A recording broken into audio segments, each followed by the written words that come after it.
Welcome to the Two Wealth Show, a show that shares how you can create real wealth for you and your family. I'm one of your hosts, Justin Bogard, and my co-host is Elizabeth Sickles, aka Super E. I am a real estate note investor, specializing in performing residential real estate debt. I find the deals, acquire them for my own portfolio, as well as educate investors while walking them through the process of owning a real estate note. My co-host Super E, a real estate investor, specializing in short-term rentals and the management of them. She connects investors with short-term tenants and manages everything in between. Our show is sponsored by Bright Path Notes and Elizabeth Mayora. You can find out more information by visiting our websites at brightpathnotes.com and elizabethmayora.com.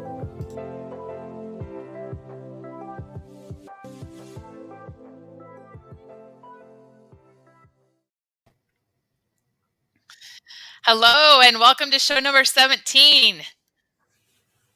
Well, hello. So what is new in your world, Justin Bogard, in the whole note space? Well, I'm glad you asked because we just finished and now are promoting our training course that we have for real estate note investing. And so the name of it is called Constant Cash Flow. And it's a course that, you know, Elizabeth, I've seen a lot of different people in our note space have training courses and have educational stuff. And I kind of took the groundworks of what I felt like I should have known at the beginning to help lay the foundation to build me to going down a different paths as far as investing in notes. So me and a couple of friends of mine in the note business, we put together a video series, about a 25 plus video series about note investing. And so this online training course is going to be available right now to buy. And so you can go to our website at brightpathnotes.com to find out more information, or you can email me at info at brightpathnotes.com, and we can get you more information on it. Basically, we're offering, Elizabeth, about $300 off our retail price. So for $397, you can get a lot of good information about the note business. So if you've bought a note before, if you've created a note, or if you have no idea what a note is, it's still a great educational series for you. And so again, it's called Constant Cash Flow, and we have started promoting it. So we're very excited to have it out there. We've already got some great feedback from people that have gone through the course already. Congratulations. That's huge. Thank you. Yeah. Thank you very much. Huge. So what is new with your world, Elizabeth? We had the best month ever in July. So that's very exciting. We had one of our houses that grossed $28,000 in Indianapolis. Whoa. So yeah, it's very exciting. And we have a really cool guest on our show who's also a property manager, and he's killing it because he's in 20 different markets. So we're really excited to have Joe on our show and have our listeners and viewers hear about his story and have them inspire him, or him inspire them. Hey, Joseph. How's it going? Pretty good. Thanks for being on our show, of course.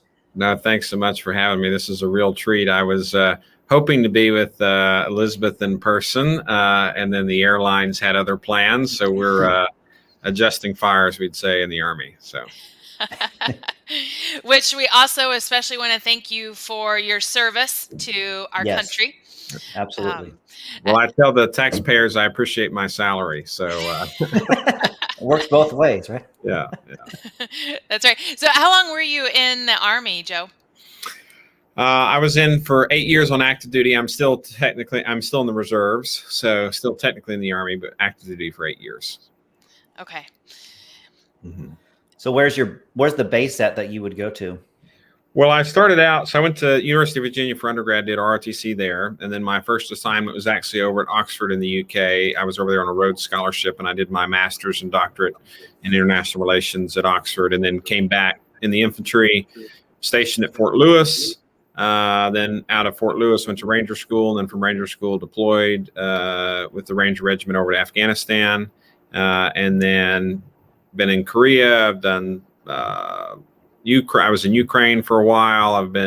My last job, I served as the I ran our counter-China policy in the Pacific on the National Security Council for the last 18 months of the Trump administration.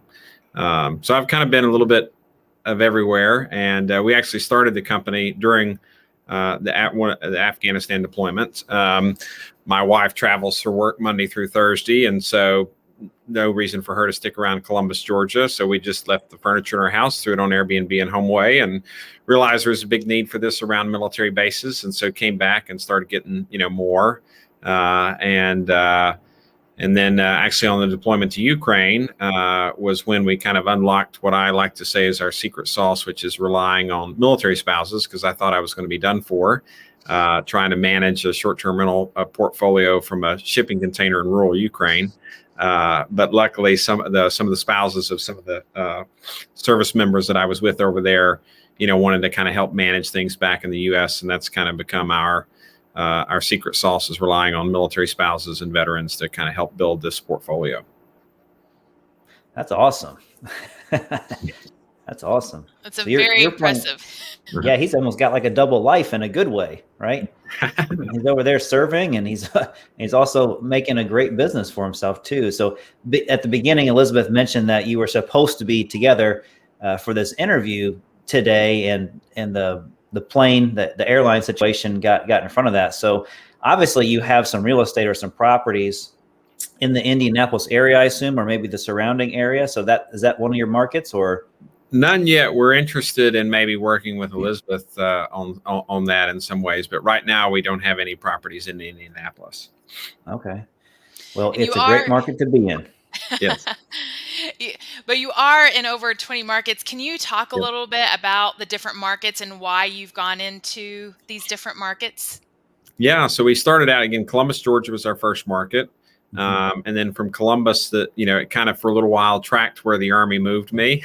So then I went to Clarksville, Tennessee. And then we started getting houses in Clarksville, Tennessee, which is Fort Campbell at the 101st. And then we started, Columbus was doing really well. And one of the reasons Columbus does well is because you have a bunch of military graduations. So basic training, Ranger School, and everything else. So we looked at where does the military have other training depots, initial entry, because families didn't want to come and see their soldiers, while they're in training or as they graduate. So Columbia, South Carolina was another one of those bases. So we went to Columbia and started getting houses. And then from there, we just kind of started using different data sources to try to drive our acquisitions. So we're now in Virginia, North Carolina, South Carolina, Alabama, Tennessee, Georgia, Florida, Mississippi, and Texas. Is kind of the footprint that we have right now. And again, hopefully able to work with Elizabeth and add Indiana to the mix. So. And how many properties do you guys have right now? A little over 150. So. Oh, wow. Congratulations. Yeah, that's a nice sized portfolio. It's been fun. So. And so, and what, two things, and so we have found that, the logistical problems of trying to manage across 20 different markets is very difficult. You'd have a lot more economies of scale, obviously, if we consolidated down to one or two markets. But there's a fair amount of risk in this business, not just real estate risk that's inherent to anything in the industry, but there's also a fair amount of regulatory risk. If local governments change the rules on who can or can't operate short-term rentals or where they can. And so we, decided to spread ourselves out across these markets, even though it requires a lot more overhead to manage across such a kind of diffused market. But as we've started managing for other property owners as well, we found that it allows someone who wants more diversification in their portfolio to be able to say, hey, I'd like short-term rentals.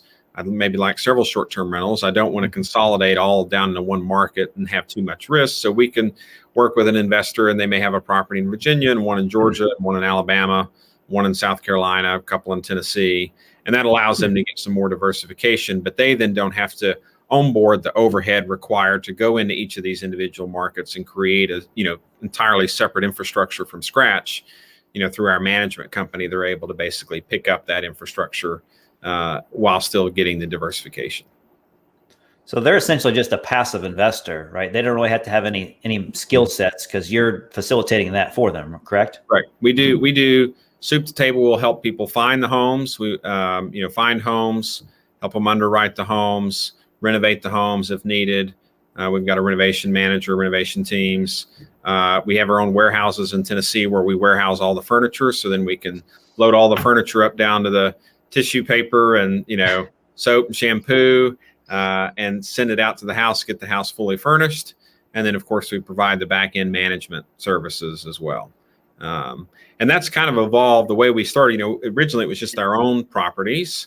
Mm-hmm. And then when I would run out of capital, I started doing a rental arbitrage model where we would sign a 3 to 5 year lease, master lease, with the option to turn around and operate it as a short-term rental.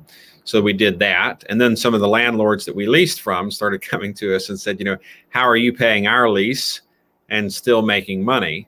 And so then we just started managing from some of those landlords. And that is kind of where the management business grew up. So now 3 types of properties: those we own, those we lease, and those we manage. So then what got you into real estate investing? Like how long ago was this when you actually first acquiring your, for your own portfolio? 2018 was when, again, this was kind of surrounding I only got into it because the Army kept moving me around. So we would buy a house and, then the deployment wasn't going to be long enough to put someone in for a 12-month lease. I didn't want to sell it. So all by accident. Okay. So you got smart pretty quickly and said, "Hey, look, this is something I could cash flow from. We'll go into a different city," right?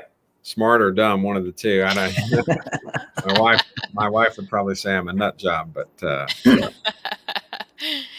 And one of the things that's really unique, because you are across so many markets here in the U.S., is you guys have, your philosophy for your Nomad, team, right? Yep. Can you tell us about that?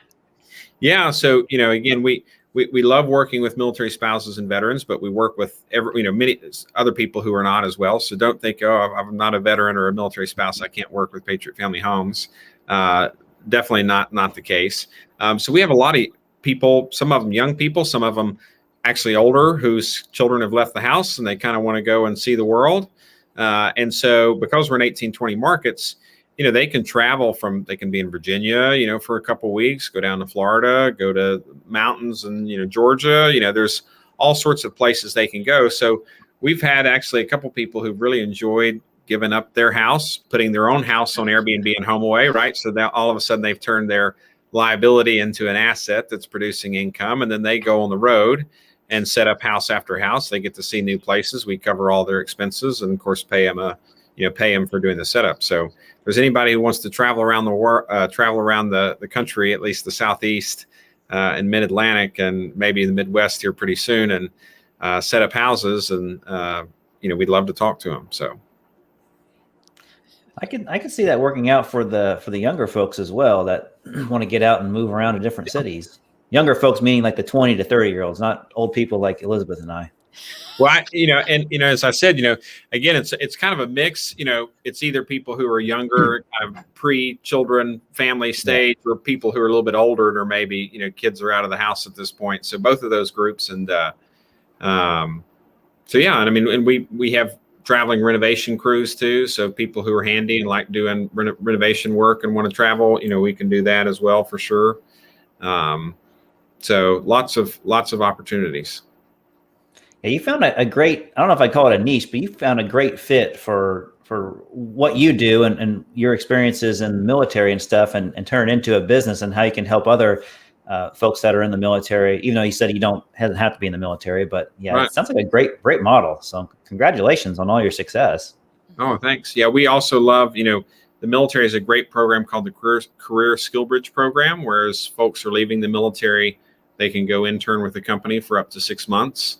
So we have several people who've come through and done that, and they kind of go through our pipeline, get trained, and then we help them go out to a market where they and their family want to settle and launch their own market in kind of a franchise style. So that's been a lot of fun too. Okay. Wow. And how are you guys organized? Are you led by a board? Do you have an executive staff, or can you tell us about your organization? Yeah, so we're privately held. There's, and it's just me and one business partner who have the company. And but in terms of the leadership team, I serve as the CEO. We've got a COO, Luke Brennan. We're in the process of in-housing a controller, CFO, and then we've got director. We've got directors that basically track the life cycle of a house. So we've got a director of acquisitions, and she goes out and is looking for houses to buy, sign leases, anything like that. We have a director of kind of business development that works on the managed side of the house. So looking for homeowners who want us or investors who want us to manage their property. So that's the kind of acquisition side of either a home that we're buying, a home that we're leasing, or managing. And then once we've acquired the home or signed the lease or the contract on the home, then if there's renovations required, we have a director of renovations. And then we have a setup director that oversees all of our warehouses and all the logistics that's involved in sourcing the inventory for the warehouse and then getting it pushed out to all the markets as we have homes. And then we have a director of operations that oversees kind of the cleaners and all the maintenance and all the kind of day-to-day operations of our stabilized, properties. And then we have a director of kind of guest services and communications that oversees all of our website marketing and customer engagement.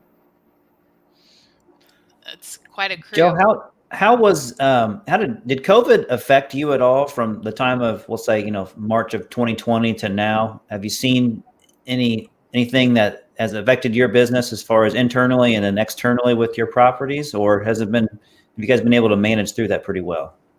Yeah, I mean, when COVID hit, if you'd asked, I think most real estate investors, what's one of the safest places you can invest, they'd have said, something that's centered around the military, right? As long as taxpayers keep paying the salaries and they keep getting the BAH and, moving around. But we lost, because we were so heavily focused on the military when COVID hit, we lost 90% of our reservations when the Secretary of Defense put in the no movement order, because all of the families who were traveling and everything else dried up.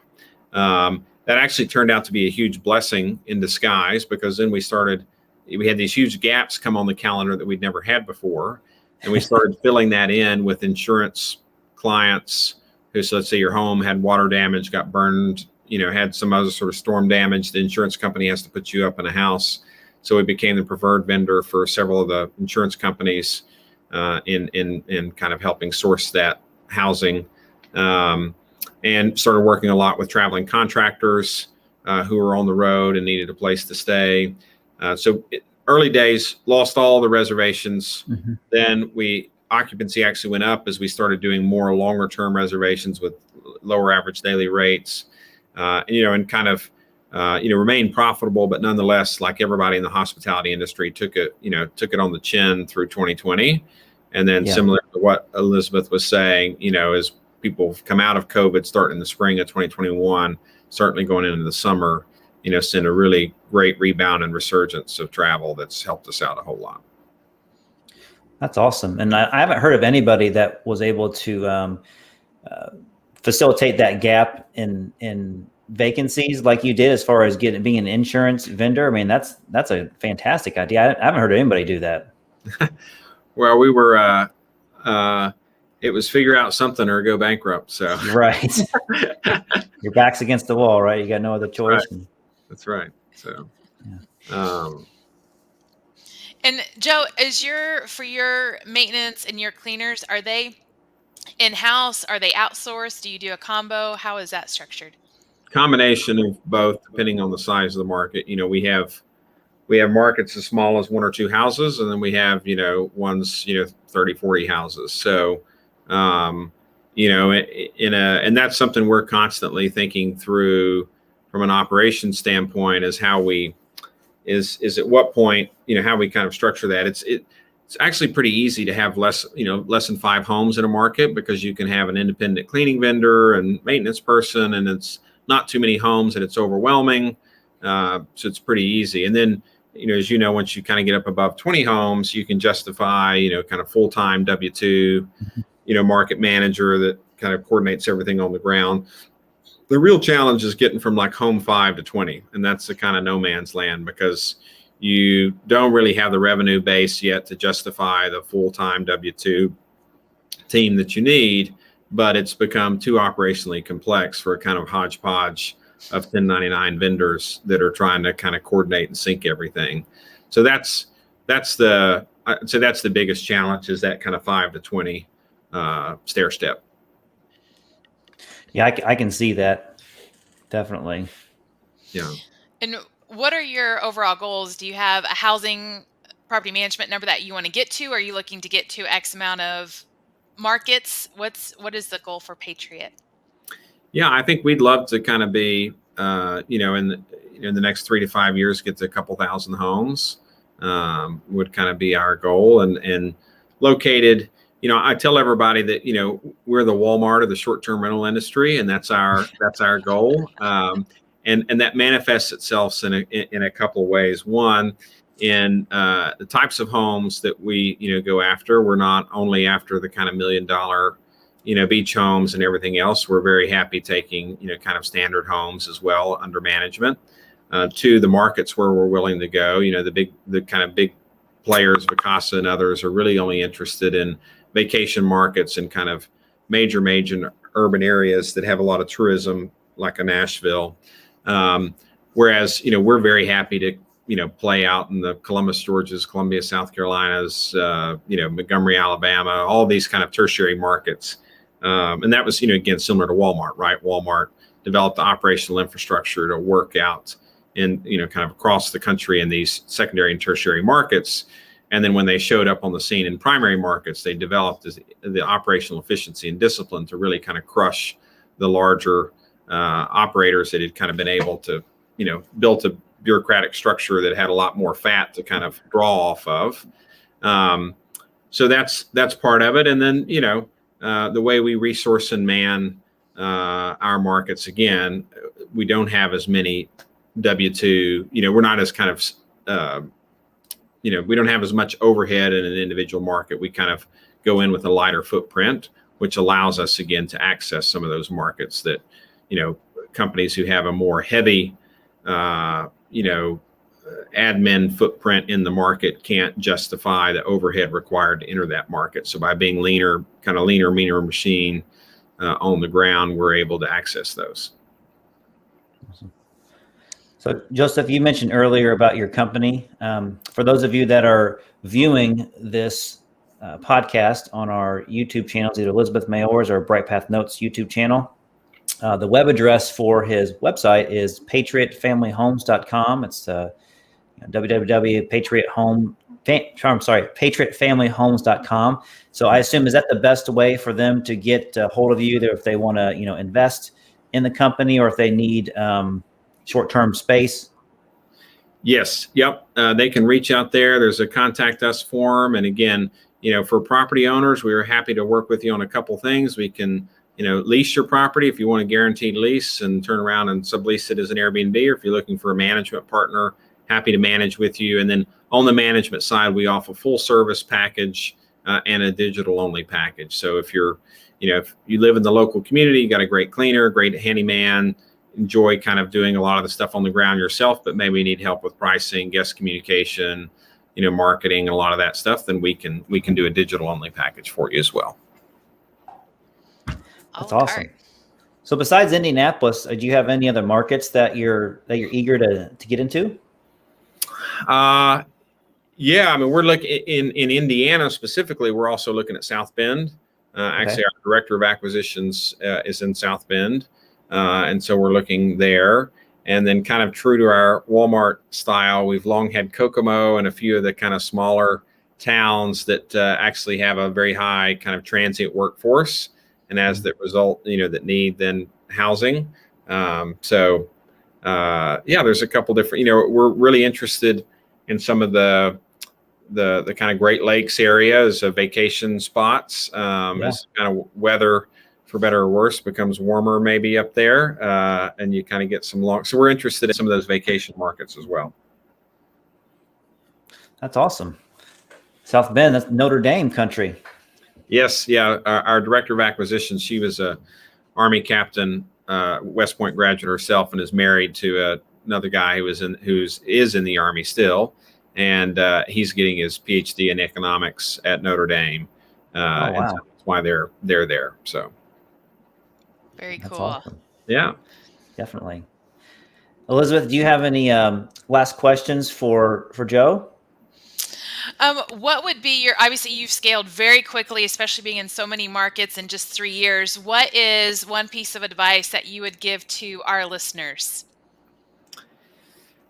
As it relates to short-term rentals, or I guess anything for that matter, really is important to kind of learn all aspects of your business. So when we're bringing people on the team, I'm a big believer in the Chick-fil-A model, right? So everybody starts out messaging guests, cleaning houses, doing basic handyman stuff, so that they understand all aspects of the business as they kind of come up through the ranks. So, if you're wanting to get into this industry, make sure you kind of put in the time to understand all aspects of it. That'd be my biggest piece of advice. That's great advice. Yes. There are many moving parts to this. Yes. Yeah. Well, Joseph, thank you so much for being on our show today. We really appreciate it. I loved learning your story. I hadn't heard it before. I know Elizabeth has, so I really enjoyed getting to know kind of your path from, you said around 2017, 2018 to getting where you are today is exceptional growth, especially with a COVID year in between all that as well. So we definitely commend you for where you're at today, and thank you for being on our show. Thank you so much for having me, and hope to join you again sometime. Absolutely. Awesome. Thank you. So this is episode number 17. I'm Justin Bogard with Bright Path Notes. And I'm Elizabeth with Elizabeth Mayora. All right. See you next time, guys. Thanks, everybody. Bye. The Two Wealth Show is produced by Justin Bogard and Super E, sponsored by Bright Path Notes and Elizabeth Mayora. Thanks for listening and watching for our show.